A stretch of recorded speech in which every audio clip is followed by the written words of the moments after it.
Hello, Christopher Nolan. Hello. It's a real pleasure to have you here today. Are you ready for this interview? I'm ready. Okay, so you can see the screen here with emojis. If you press on the buzzer, it will stop on one emoji and we'll see the first question. So it's a sand timer. A timer will appear for 60 seconds on the screen. During that time, I will give you a series of projections for the year 2050.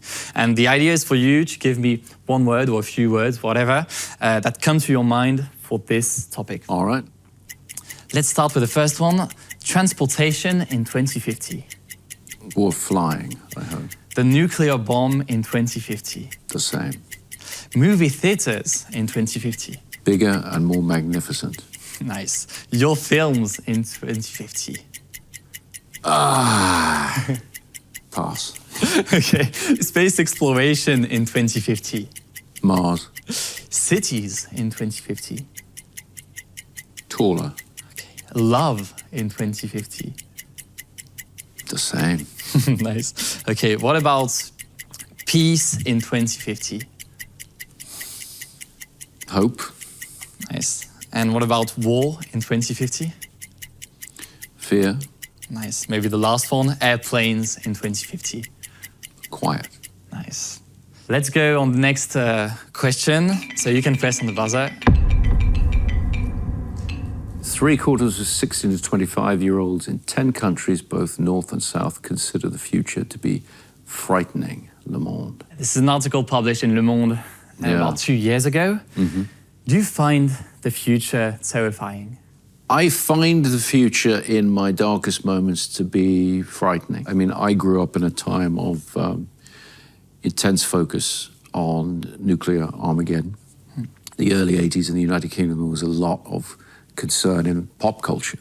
And, you know, our fear and our relationship that ebbs and flows over time. And I think we're living in a world right now where it's back again on people's minds. But the thing about Oppenheimer, his story, the reason I've made the film that I've made is he changed the world forever. We live in a world of his creation, and that will never go away. And I do find that frightening when you look out at an expanding timeline of danger and threat. So Oppenheimer, of course, we'll talk about it, created the nuclear bomb for the United States. If Oppenheimer had not created the nuclear bomb, would the world be better off today? The world would certainly be better off without the threat of nuclear weapons. One of the interesting things about Oppenheimer's story, about the scientists of the time and the way they interacted with the military on this program is, to them, atomic energy was a simple fact of life. It was a discovery. And so there was no way to suppress it. There was no way to keep it secret. They viewed it as information, as part of nature. And in that sense, the power of the atom, whether for peaceful purposes in the creation of energy and so forth, or all the positive uses of quantum theory and atomic physics, or as a weapon of mass destruction, to them these things were inevitable. But I think were there a world in which this didn't exist, it would certainly be better off. But of course, Edward Teller, the inventor of the hydrogen bomb, who's portrayed in the film by Benny Safdie, you know, to him the sun is the original hydrogen bomb. And so to them, as I say, it was a fact of nature. And many of your popular films raise the question of a threat to humanity. You've seen Tenet, Interstellar, Oppenheimer, of course. What does that say about us, as they are very popular films, but also maybe about you?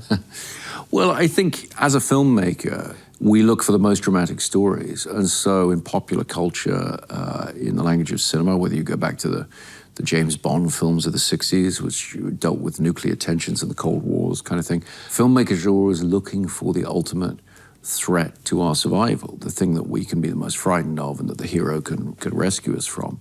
What I first learned about Oppenheimer's story that really grabbed me was that there was this moment where he and his fellow scientists on the Manhattan Project could not eliminate the potential of a chain reaction from that first test that would destroy the entire world. And yet they pushed the button.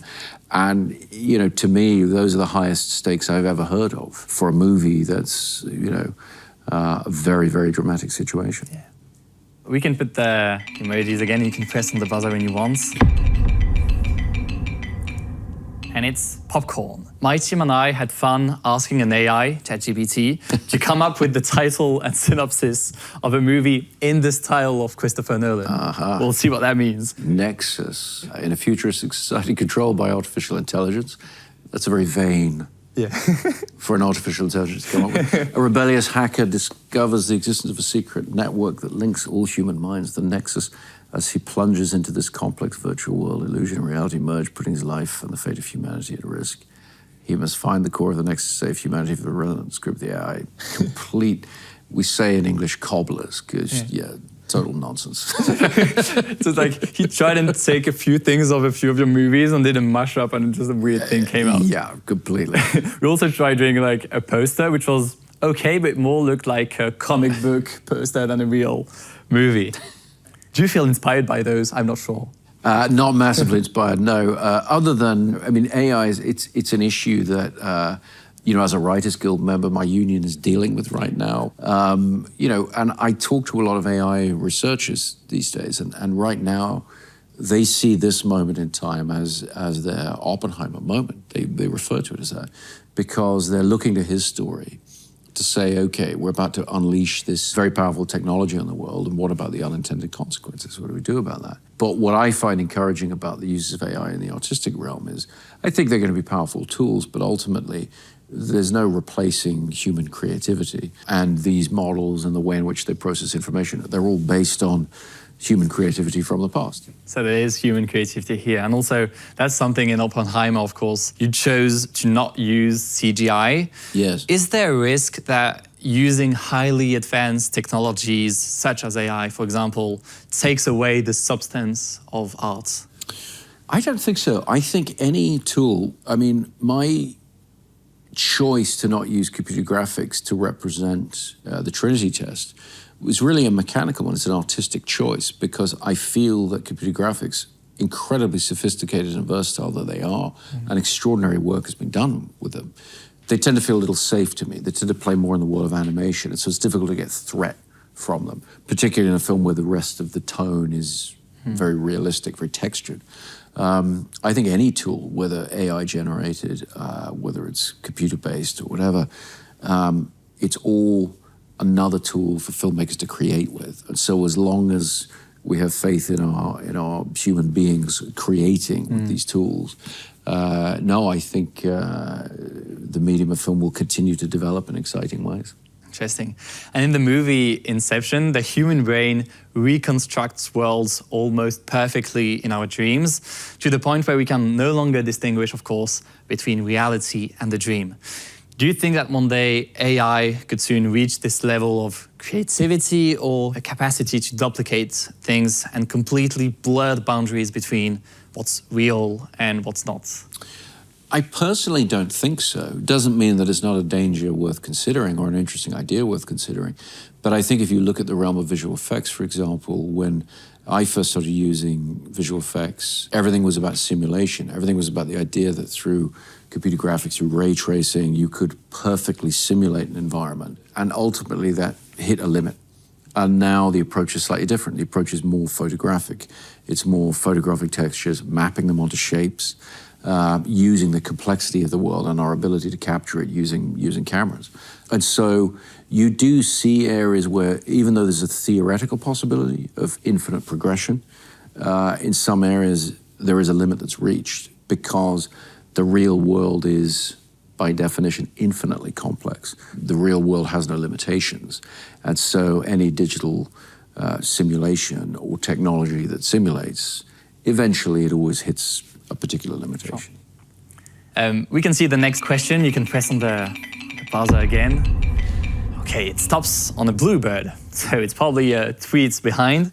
My life is like a Christopher Nolan movie. I don't really understand what's going on. What would you tell him or her? I'd say don't try to understand it, just feel it.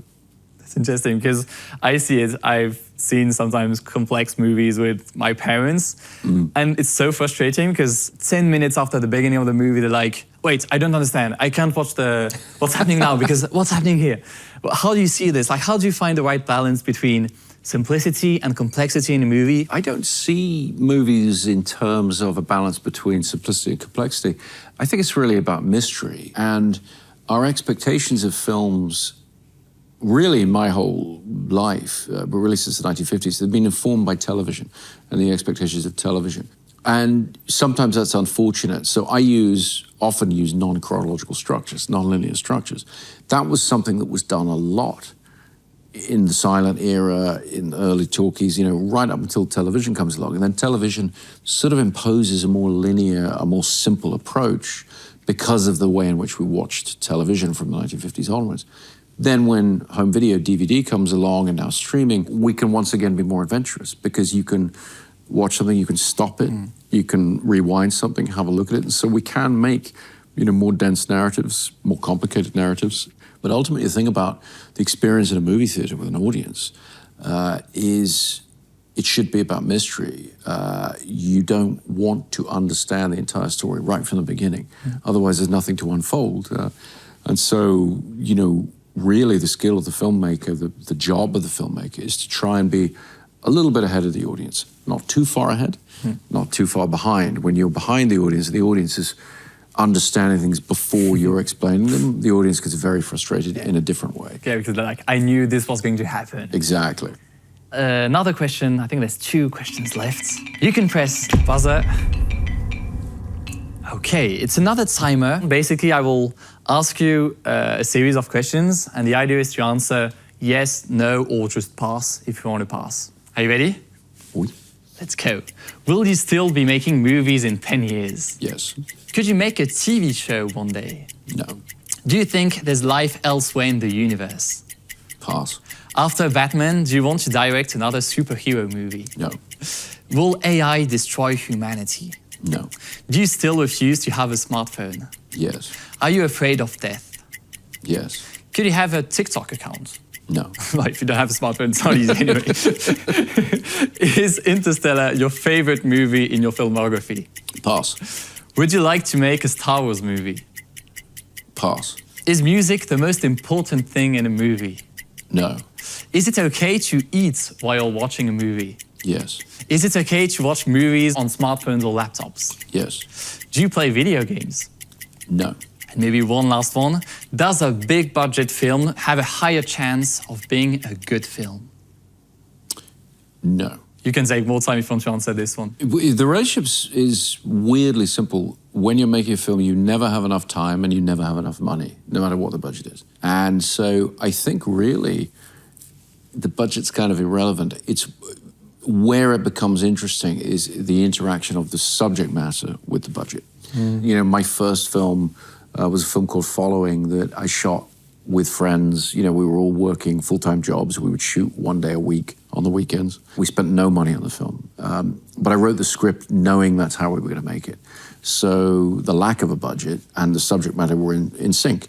And I think as long as you can maintain that balance, I think your chances of a good film are absolutely equal, whatever level you're working at. So I guess even like a movie like Oppenheimer, maybe it wasn't possible for you to do it like when you started doing movies, and now, of course. You need a certain amount of resources to tell a subject in a particular way. I think you can approach any subject in a number of different ways. Some would be smaller, some would be bigger.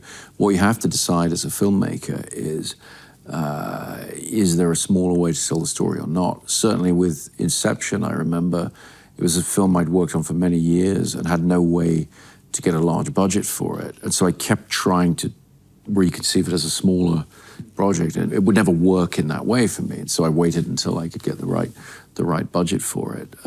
So it's really about the story and about the scope of the approach you want to take. But what you don't want to do is start making a film with the wrong budget for the subject matter you're going to tell. One last question I think we have. You can press on the buzzer one last time. So behind this emoji, there'll be a video. There's an interview of Oppenheimer on French television on May 4, 1962. At that time, he had already built, of course, the nuclear bomb for the United States. It had already landed on Hiroshima and Nagasaki, killing hundreds of thousands of people. And he was now calling for international control of nuclear weapons, as you know. So journalist here, Etienne Laloux, asked him a question about the fate of humanity, and you can see his answer. Docteur Oppenheimer, beaucoup de gens pensent qu'en trouvant le moyen de désintégrer la matière, l'homme a découvert un secret qui le dépasse et qu'il est en train de creuser son propre tombeau. Qu'en pensez-vous, vous? C'est bien possible.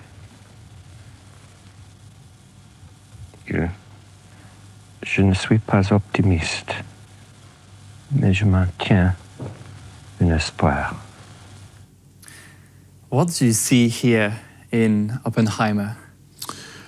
I see a man who was always extremely careful about everything he said. Post-1945, after the bombings of Hiroshima and Nagasaki, he was very, very careful to never apologize and take on a personal responsibility for what had happened.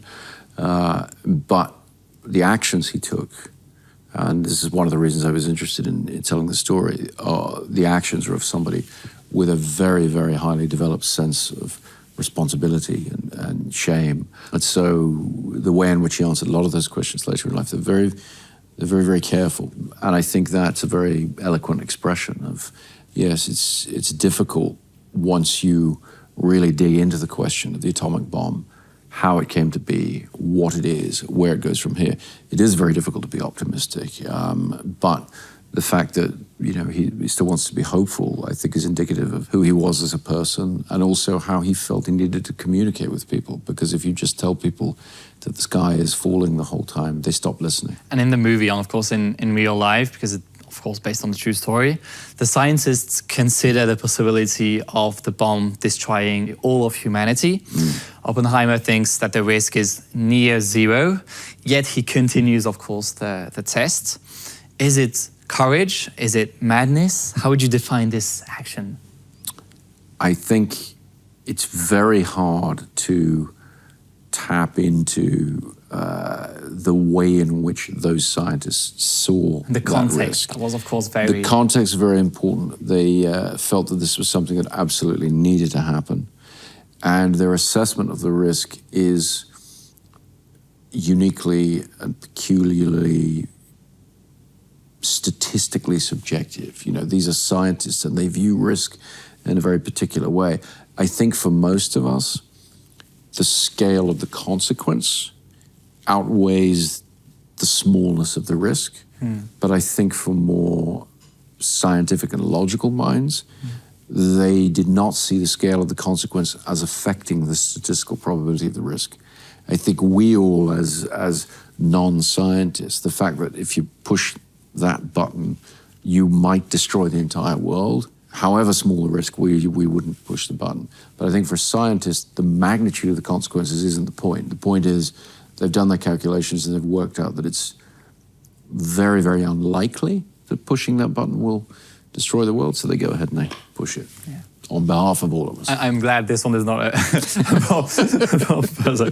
yeah, and of course, so that everyone has the context in this movie, and there's of course the Nazis and the risk that they have nuclear bomb and they may use it. So there's of course this political... Well, the thing that's really interesting for me about the story, I had no interest in making a film about scientists who were too stupid to realize that if they built this thing, terrible things would come of it. These were very, very brilliant people who were well aware of the potential of what they were doing. But they were in a situation where they knew that the Germans had split the atom. They knew that they were trying to make a nuclear bomb and win the war that way. And so they felt they had absolutely no choice. And that's what makes that history so compelling. And we were talking about AI a few minutes ago. Of course, this question of pushing the boundaries. Should we always prioritize the progress of science and pushing the boundaries over everything else, despite risks that may be here? How do you find the good against kind of balance? I mean, I think you do see scientists at times lost in the pure theory of what they're doing and not necessarily aware of the implications. But I also think it's reductive and simplistic to say, well, before scientists achieve progress, we have to plan for how we would deal with it. You see this in my business right now. In the film business, people are very worried about AI and the applications of it. And they want protection from that But the reality is, until those things progress, it's hard to know what it is that needs to be controlled. And I think a lot of scientific progress is like that. Until we see the potential, until it's starting to be realized, it's very difficult for the rest of society to legislate, to judge. And that's where the real danger comes in. What Oppenheimer saw as the real danger, and I think he was right, was secrecy. They had to develop the Manhattan Project in intense secrecy, but they fought it, the scientists fought it every step of the way because they believed that knowledge has to be shared, it has to be open.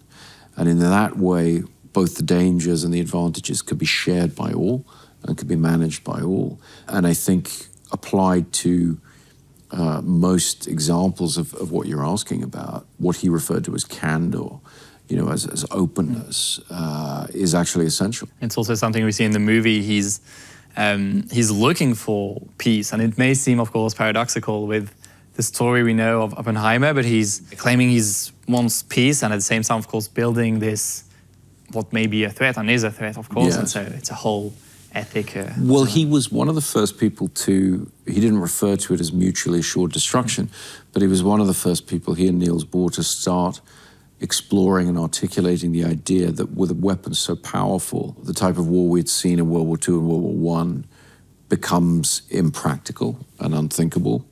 And there is an argument, one way of looking at the situation in the world today is that he's been proven right to this point. I don't know. There are no easy answers to the questions that his story raises. I think the movie was amazing to address those issues, and I want to read the biography now and continue learning about him.